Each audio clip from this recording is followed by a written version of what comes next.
9번째 선한 사마리아인 비유입니다. 한 사람이 예루살렘에서 여리고로 내려가다가 강도를 만나 빼앗기고 매맞고 거의 죽게 되었습니다. 마침 한 제사장이 지나가다가 강도 만난 사람을 봤으나 그냥 지나쳤습니다. 또 레위인도 강도 만난 사람을 봤으나 피하여 지나갔습니다. 그런데 한 사마리아 사람은 그를 보고 불쌍히 여겨 가까이 가서 기름과 포도주를 상처에 붓고 자기 짐승에 태워 주막으로 데리고 가서 돌봐주고 주인에게 환자를 치료해 줄 것을 부탁까지 하고 길을 떠났습니다. 물론 자기 자비로 다 사비로 그렇게 했습니다. 예수님께서 왜 이 비유의 말씀을 하셨습니까? 한 율법사가 예수님에게 내 이웃이 누구입니까? 라고 29절에서 물었기 때문입니다. 예수님은 이 질문에 직접적으로 대답하시는 대신에 선한 사마리아인 비유를 말씀하셨습니다. 그리고 질문하셨습니다. 이 세 사람 중에 누가 강도 만난 자의 이웃이 되겠느냐? 율법교사가 대답을 합니다. 자비를 베푼 자입니다. 예수님도 그의 대답에 동의하셨습니다. 그리고 이르시기를 가서 너도 이와 같이 하라고 하셨습니다. 그렇다면 여러분, 누가 내 이웃입니까? 강도 만난 사람이 내 이웃이죠. 내 옆집에 산다고 내 이웃이다. 그렇게 주님 말씀하지 않고 강도 만난 사람이 내 이웃이라고 했습니다. 강도를 만나서 나의 자비가 필요한 사람이 나의 이웃입니다. 강도 만난 사람의 입장에서 볼 때에 강도를 만나 죽게 된 상황에서 자기를 불쌍히 여기고 구체적인 사랑을 베풀어 주는 사람이 강도 만난 사람의 이웃입니다. 그렇다면 여러분, 지금 우리의 상황에서 강도 만난 사람이 누구일까요? 나의 도움을 절실히 필요로 하는 어려움에 처한 그 누군가가 강도 만난 사람일 것입니다. 좀 더 크게 보면 우한 코로나 폐렴의 집중 공격을 받고 있는 사람들, 대구 경북 지역의 사람들, 그들이 강도 만난 사람들입니다. 좀 더 깊이 보면 우한 코로나 폐렴 사태로 인해서 살 길이 막막한 사람들이 강도 만난 사람들입니다. 강도 만난 사람을 제사장이 보았습니다. 레위인이 보았습니다. 그들만 보았습니까? 아닙니다. 우리도 봤습니다. 아니, 지금 우리도 보고 있습니다. 제사장은 보고 피하여 지나갔습니다. 만일 누군가가 제사장에게 왜 당신은 그냥 피하여 지나갔느냐고 물어보면 그도 아마도 할 말은 있을 겁니다. 어쩌면 이런 말 할는지도 모르죠. 지금 제사 드리러 가는 중인데 내가 오기만을 기다리는 사람들이 있어서 한 사람을 구하는 것보다 하나님께 제사 드리는 것이 더 중요하기 때문에 할 수 없이 그냥 지나갔다라고 할는지도 모릅니다. 이 말이 마음에 와닿지 않으시면 이렇게 생각해 보겠습니다. 주일 아침에 제가 예배를 인도하고 설교를 하기 위해 교회로 가던 중에 차 사고가 나서 죽을 위험에 처해 있는 사람을 발견했습니다. 그냥 그대로 두면 곧 죽을 것 같아요. 그런데 시계를 보니까 도와주고 가면 예배 시간에 늦어서 설교할 수가 없겠고 부목사님에게 갑자기 대신 설교하라고 전화하면 준비가 돼 있지 않을 것이고 많은 교인들이 지금 내가 와서 설교하기를 기다리고 있을 것이고 이런저런 복잡한 생각이 한순간에 스쳐갑니다. 에이, 그냥 가자. 내가 그냥 지나가도 누군가가 보고 도와주겠지. 지금 나한테 설교하는 게 대단히 중요해. 그리고 교통사고를 당해 죽을 위험에 처한 사람을 그냥 두고 교회에 와서 은혜롭게 예배를 인도하고 설교를 했습니다. 어떻습니까? 제가 잘했습니까? 잘못했습니까? 레위인도 보고 피하여 지나갔습니다. 그도 핑계댈 말은 있겠죠? 유대율법에 의하면 죽은 것을 만지면 부정하게 된다고 했는데 레위인은 생각합니다. 저 죽어가는 사람 곧 죽을지도 모르는데 부정 타면 화목제물도 먹지 못하고 제사에 참여하지도 못하는데 저 사람 만졌다가 부정 타면 어떡하나? 아이 그냥 가자. 난 레위인이야. 항상 조심해야 돼. 난 항상 언제든지 깨끗해야 돼. 부정 타면 안 되지. 이렇게 생각하며 지나갈 수도 있을 겁니다. 만일 제가 교통사고 난 사람을 살리기 위해 수습을 하다가 예배에 참여하지 못하고 그날 설교를 하지 못했다면, 그래서 여러분들이 갑작스럽게 목사 없는 예배를, 그냥 설교 없는 예배를 드렸다면 여러분들은 저를 어떻게 생각하시겠습니까? 목사가 예배가 더 중요하지, 아니 설교가 더 중요하지, 빨리 교회로 와야지 라고 생각하는 사람들이 있지 않을까요?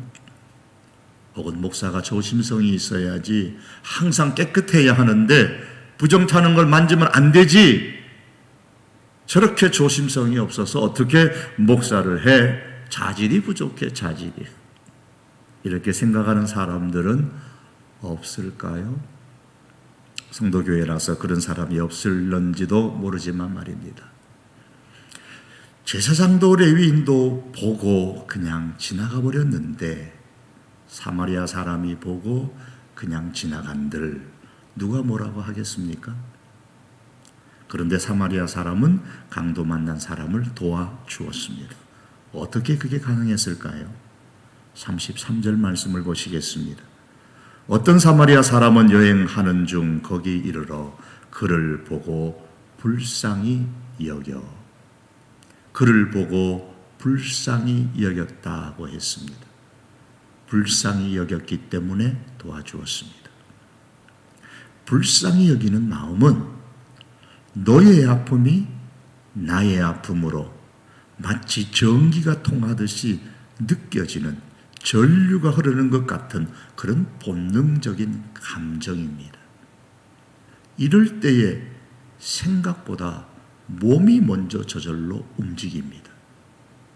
만일 사마리아 사람이 생각이 앞섰다면 강도 만난 사람을 도와주지 못했을런지도 모릅니다. 왜냐하면 강도 만나 지금 죽게 된 사람은 예루살렘에서 여리고로 내려가는 유대인이기 때문입니다.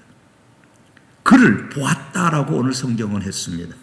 그가 누구입니까? 강도 만난 사람입니다. 그런데 유대인입니다. 유대 사람은 사마리아 사람과 상종하지 않습니다. 사람으로 취급하지도 않습니다. 예수님께서 비유의 말씀을 하시고 난 후에 율법사에게 질문했습니다. 이 세 사람 중에 누가 강도 맞는 자의 이웃이 되겠느냐? 이 세 사람이 누구인가는 유치원 아이들도 압니다. 예수님은 모호하게 비유의 말씀을 하지 않으셨습니다. 제사장, 레위인, 사마리아인, 이들이 이 세 사람입니다. 그렇다면 율법사는 어떻게 대답해야 돼요? 사마리아인입니다 라고 대답을 하는 것이 정상적일 겁니다. 하지만 그는 그렇게 대답하지 않았습니다. 자비를 베푼 자입니다 라고 대답했습니다. 이 대답 속에는 율법사의 사마리아인에 대한 배타적인 자세가 그대로 담겨 있습니다. 자비를 베푼 사람이 사마리아인이지만 사마리아인이라는 말을 입에 담고 싶지 않는 겁니다. 그만큼 율법사도 사마리아인들을 경멸하는 거예요. 유대인들은 이렇게 말하곤 합니다. 사마리아인의 떡을 먹는 사람은 돼지고기를 먹는 사람과 같다. 돼지고기는 유대인이 먹어서는 안 되는 부정한 음식입니다. 그러니 무슨 말입니까? 사마리아인은 부정한 사람이라는 거예요. 그러니 부정한 것을 접촉하면 안 된다는 겁니다. 접촉하면 자기도 부정하게 되니까요. 그러므로 유대인은 사마리아 사람과는 만나지도 않고 같이 식사도 하지 않고 교류하지 않고 그뿐만 아니라 그 동네를 지나가지도 않고 더러운 땅이라고 부정한 땅이라고 멀리 돌아가면서도 사마리아 사람의 땅을 지나가지를 않았습니다. 그만큼 유대 사람들은 사마리아 사람을 멸시했습니다. 사마리아 사람은 바로 그런 유대인을 보았습니다. 이 상황에서 만일 사마리아 사람이 생각을 먼저 했다면 유대인 아니야 보고 그냥 지나가 버렸을 수도 있습니다. 어쩌면 저 유대인 녀석 오늘 재수 더럽게 없네, 오래 가지 못하겠구나, 그렇게 한마디 내뱉고 그냥 지나갈 수도 있을 겁니다. 그렇게 한다고 해서 사실 그 사마리아 사람을 비난할 사람은 아무도 없습니다. 아마 집에 가서 가족들에게 혹은 동네에서 자기 친구들에게 그런 사실을 이야기했다면 잘했다고 칭찬을 들르는지도 모릅니다. 그런데 이 사마리아 사람은 생각보다 마음이 먼저 갔습니다.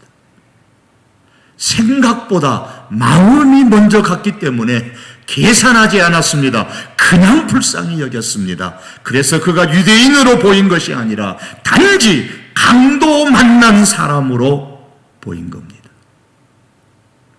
병원과 의사와 관련된 드라마가 가끔 방영되는데 극 중에 철천지 원수나 혹은 원수의 가족이 자기 병원에 입원해서 자기가 수술을 해야 하는 그런 상황이 벌어지는 경우가 있습니다. 그때 극 중에 의사는 갈등합니다. 왜 갈등합니까? 환자로 보이는 것이 아니라 자기가 원수 갚아야 할 사람으로 보이기 때문입니다. 의사에게는 그 환자가 어떤 사람이든 부유한 사람이든 가난한 사람이든 원수든 가까운 친구든 그냥 환자로 보여야 합니다. 사마리아 사람이 강도 만난 사람을 보았습니다. 그런데 그의 눈에는 그가 유대인으로 보인 것이 아니라 그저 강도 만난 사람으로 보였습니다. 지금 내가 도와주지 않으면 틀림없이 죽을 사람으로만 보였습니다. 그렇게 보일 수 있었던 힘은 다른 데 있는 것이 아닙니다. 불쌍히 여기는 마음, 불쌍히 여기는 마음이 있었기 때문입니다. 이 마음은 예수님께서 빈들에서 사람들을 향하여서 품었던 바로 그 마음입니다. 사회가 어려움에 휩싸이다 보면 사람마다 마음이 좁아집니다. 공감 능력도 떨어지고 불쌍히 여기는 마음들도 떨어집니다. 어쨌든 이 난국에 내가 먼저, 내 가족이 먼저, 내 교회가 먼저 살아야겠다는 생각이 앞섭니다. 그래서 이 상황에서 내가 살려면, 내 가족이 살려면, 내 교회가 살려면 어떻게 행동해야 할까를 먼저 생각합니다. 그러면 그럴수록 불쌍히 여기는 마음은 점점 더 소멸되어 갑니다. 사람마다 마음이 사막처럼 메마르고 감정은 예민해지고 말이 거칠어집니다. 바로 강도 만난 사람의 환경입니다. 이럴 때 성도에게 필요한 것이 바로 이 불쌍히 여기는 마음입니다. 저절로 서로 정기가 통하듯이 너의 아픔이 나의 아픔으로 느끼는 그 마음이 필요합니다. 사랑하는 성도 여러분, 우리는 지금 다 같이 어렵습니다. 어떤 분에게 전화를 드렸는데 사회가 어떻게 돌아가는지 모르겠답니다. 한숨만 푹 쉽니다. 사업이 모두 고사 직전이랍니다. 여러분 중에서도 그런 분들이 혹 계시겠지요? 성도교회 목사의 입장에서 생각하면 어쩌면 이 우한 코로나 폐렴 사태로 인해 경제적으로 갑자기 어려워져서 고사 직전에 있는 우리 성도교회 교인들을 먼저 도와줘야 하지 않을까 하는 생각, 안타까운 마음도 해보았습니다. 그런 생각이 들면서도 우한 코로나 폐렴으로 인해 어려움을 집중적으로 받고 있는 저 사람들과 저들을 위해 힘쓰는 사람들을 먼저 돌아보고 싶은 마음에 같이 힘을 모으는 선한 사마리아 사람이 되고 싶습니다. 우리 성도교회 성도들이 말입니다. 또한 사랑의 마스크 박스를 교회 로비에 만들어 둘 것입니다. 지금은 마스크가 아니라 금스크라고 합니다. 배급받다시피 하는 마스크지만 누군가는 이 마스크를 구하지 못하는 사람들이 있습니다. 바로 이 땅에 온 외국인들입니다. 특히 우리 교회에는 베트남 예배가 있고 베트남 학생들이 있습니다. 이들은 주민등록증이 없기 때문에 마스크를 살 수가 없습니다. 이 땅에 어디에 가도 마스크를 구할 수 없습니다. 그렇다고 베트남 가서 마스크 사오겠습니까? 그래서 그들은 지금 마스크가 없어서 일회용 마스크를 어떻게 한번 구하면 쓰고 빨고 해서 사용하고 있다고 합니다. 이들에게 우리도 힘들지만 마스크를 우리가 공급해 주고 싶습니다.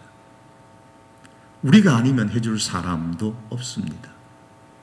금스크지만 한 개씩이라도 우리가 모을 수만 있다면 베트남 예배에 출석하는 청년들에게 큰 도움이 될 것이고 힘이 될 것이고 사랑이 될 것입니다. 사랑의 마스크 박스가 교회 2층 로비에 준비되어 있을 것입니다. 오는 주일이라도 불쌍히 여기는 마음으로 생각하지 마시고 생각보다 몸이 먼저 움직이는 능력이 우리 가운데 나타날 수 있기를 바랍니다. 그래서 기름병 한 개 속에서 기름이 나와 흉년의 때를 넘긴 한 과부의 기적처럼 우리가 이런 기적을 만들 수 있기를 바랍니다. 불쌍히 여기는 마음이 이런 기적을 만들 수 있습니다. 다람쥐는 가을에 도토리를 입에 물고는 하늘을 한번 이렇게 쳐다본다고 합니다.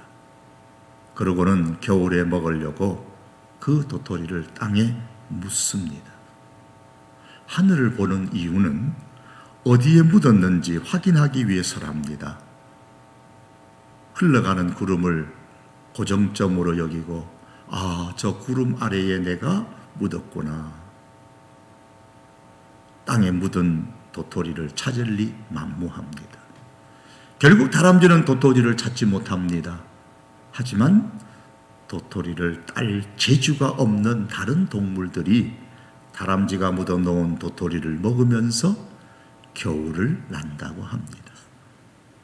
다람쥐의 어리석음이 많은 다른 생명을 살리는 것입니다. 사람들은 보통 다람쥐처럼 바보스럽게 흘리며 사는 사람이 되고 싶어 하지 않습니다. 잘 챙기고 또 살펴보고 잘 챙겼는지를 살피면서 살아도 힘들게 살아가는 그런 세상이기 때문에 모두가 마음에 여유가 없습니다. 하지만 때로는 다람쥐처럼 흘리는 사람도 필요합니다. 어리석게 보이지만 자기의 것을 일부러라도 흘리며 사는 여유가 있다면 그 흘린 것을 먹으며 사는 사람도 있습니다. 불쌍히 여기는 마음을 품은 사람은 악착같이 자기 것을 챙기는 사람이 아니라 어리석게 보이지만 일부러 자기의 것을 흘리며 사는 사람입니다. 사마리아 사람은 그렇게 자기 것을 흘렸습니다. 자기의 기름, 자기의 포도주, 그냥 쓸데없이 가지고 다닌 것일까요? 아닐 겁니다. 꼭 필요하니까 지금 여행 중에 가지고 다녔겠지요. 그런데 그 기름, 그 포도주 흘렸습니다. 여행 중에 자기의 돈을 흘렸습니다. 그 때문에 한 사람이 죽다가 살아났습니다. 사랑하는 성도 여러분, 우리 함께 이런 시국에 어리석게 보이지만 한번 흘려보십시다. 그래서 우리의 흘림으로 인해 누군가의 생명이 살아나는 그런 역사를 함께 만들어 볼 수 있기를 바랍니다. 누가 강도 만난 자의 이웃이 되겠느냐? 가서 너도 이와 같이 하라. 예수님의 말씀에 우리도 힘들지만 자기의 것을 가지고 기꺼이 자기 기름과 자기 포도주와 자기 짐승을 기꺼이 희생하고 거기에 더하여 자기 돈을 기꺼이 지불하면서 불쌍히 여겨준 이 선한 사마리아 사람의 불쌍히 여기는 그 마음, 늘 자기 편이 되어주지 않고 오히려 멸시했던 사람들이지만 그래도 그들을 향해 불쌍히 여기는 마음으로 생각보다 몸이 먼저 움직여 도움의 손길을 내밀었던 이 선한 사마리아 사람과 같은 사람이 지금 우리 사회에 절실히 필요합니다. 우리가 한 사람, 이 선한 사마리아 사람이 될 수 있기를 바랍니다. 그래서 가서 너도 이와 같이 하라는 예수님의 말씀대로 행동하는 우리들이 될 수 있기를 원합니다. 창세기 말씀에 보면 모리아산으로 올라가면서 번제에 사용할 나무를 등에 이고 가며 이삭이 아버지인 아브라함에게 이렇게 묻습니다. 아버지, 왜? 불과 나무는 있는데 번제할 어린 양은 어디 있습니까? 그 말을 들은 아버지 아브라함의 마음이 어떨까요? 무너지죠. 그래도 대답을 합니다. 내 아들아, 번제할 어린 양은 하나님이 친히 준비하신단다. 근본 우한 코로나 폐렴으로 고통을 겪는 사람들을 위해서, 그리고 마스크가 없어서 힘들어하는 이 베트남 예배 청년들을 위해서 하나님께서 친히 준비하시는 희생양들이 우리들 가운데 있기를 바랍니다. 그런데 여기서 질문 하나 하겠습니다. 율법교사가 가서 너도 이와 같이 하라라는 예수님의 말씀을 듣고 사마리아 사람이 어려움에 처했을 때에 도와주었을까요? 그냥 지나쳤을까요? 예수님께서 비유의 말씀을 하시면서 제사장, 레위인, 그리고 그 다음에 자연스럽게 나와야 될 사람은 율법교사의 생각 속에는 유대인, 이렇게 말씀하실 줄 알았는데 갑자기 레위인 다음에 사마리아인을 언급하셨습니다. 그런데 그 사마리아인이 불쌍히 여기는 마음을 가지고 강도 만난 유대인을 도와주었습니다. 바로 여기에 문제가 있습니다. 유대인의 개념으로 이웃이란 유대인을 도와준 사람입니다. 율법교사가 누가 내 이웃입니까? 라고 질문했을 때에 율법교사가 생각하는 그 이웃의 범위는 이미 정해져 있어요. 그 범위는 유대인입니다. 유대인들 중에 누가 내 이웃이냐는 전제가 깔려 있는 겁니다. 그런데 예수님은 그 이웃을 유대인의 범위를 넘어서 사마리아인으로 말씀하셨습니다. 여기에 율법교사의 고민이 있고 유대인의 고민이 있습니다. 유대인의 전통에는 분명히 사마리아인은 이웃의 대상이 아니라 멸시의 대상인데 사마리아인 비유의 말씀에 의하면 사마리아인은 분명히 이웃입니다. 왜요? 어려움에 처한 유대인을 도와주었기 때문이죠. 그럼 어떻게 해야 합니까? 율법교사는 사마리아 사람을 내 이웃의 범위에 포함시켜야 합니다. 그런데 그가 누구요? 율법교사예요. 율법을 가르치는 사람이에요. 율법을 가르치는 율법교사로서 사마리아 사람을 자기 이웃의 범주에 포함시켜 그에게 자비를 베푸는 것은 불가능한 일입니다. 그들에게 있어서는 말입니다. 예수님께서 선한 사마리아인 비유의 말씀을 하시게 된 동기가 25절 때문이죠. 시작은 여기서부터 됩니다. 어떤 율법교사가 일어나 예수를 시험하여 이르되 선생님, 내가 무엇을 하여야 영생을 얻으리이까? 율법교사는 자신이 무엇을 해야만 영생을 얻을 수 있을 것이라고 생각을 하고 무엇을 해야 할지를 묻습니다. 이에 대한 예수님의 대답이 이것입니다. 말로는 이웃사랑이라고 하면서 내가 말하는 이웃이 도대체 그 범위가 어디까지냐? 율법교사로서 내가 과연 사마리아 사람을 너의 이웃으로 대하고 그에게 자비를 베풀어 줄 수 있겠느냐? 할 수 없지. 불가능하지. 이처럼 무엇을 해야만 영생을 얻을 수 있느냐고 내게 물었느냐? 구원이라는 것은 사람이 무엇을 행함으로써 얻을 수 있는 것이 아니야 라고 말씀하는 겁니다. 그렇다면 영생은 어떻게 해야 얻을 수 있습니까? 하나님께서 예수님을 메시아로 구원자로 볼 수 있는 눈을 주셔야 영생을 얻을 수 있습니다. 마치 제자들이 그 앞에 나오는 23절 24절의 말씀처럼 마치 제자들이 보았던 것처럼 예수님을 구원자로 볼 수 있는 눈이 있어야 되는 거예요. 다시 말해서 하나님의 은혜로만이 영생을 얻을 수가 있습니다. 예수님을 나의 구원자로 여러분 고백하십니까?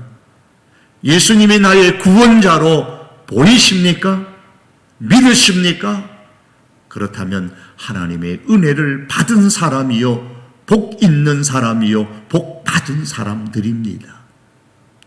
이제 하나님의 은혜를 받은 복 받은 사람으로서 불쌍히 여기는 마음, 공감의 능력을 가지고 어리석게 보일지라도 흘리는 행동을 해보십시다.